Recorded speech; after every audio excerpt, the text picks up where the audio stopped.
黃大仙豪苑商場京都大酒樓飲茶。港鐵黃大仙站 E 出口出站後轉左向前行，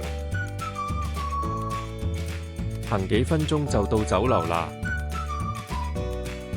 星期一至五早茶6點半至11點半，早茶點心小點18個8，中點28個8，大點31個8，特點33個8，頂點36個8，茶錢9蚊。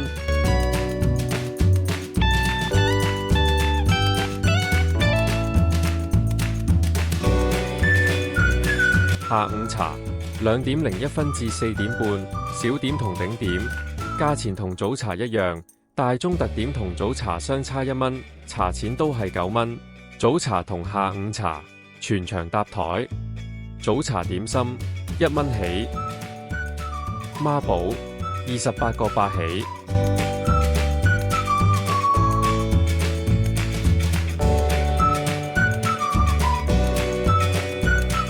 早茶水晶鮮蝦餃1件1蚊，2件2蚊，味道一般，1蚊1粒，冇投訴。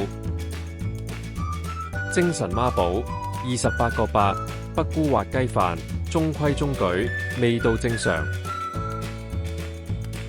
香西牛肉腸粉餡料豐富，可惜唔熱。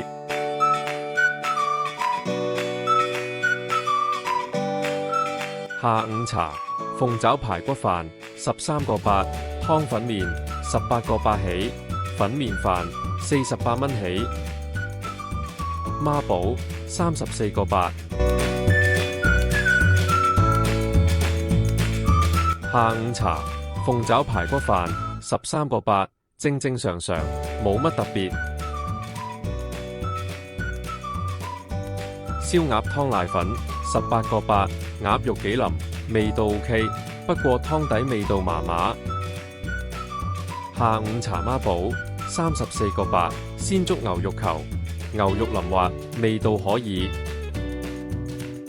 煎釀茄子炸得幾好，茄子好食，魚肉彈牙，唔錯。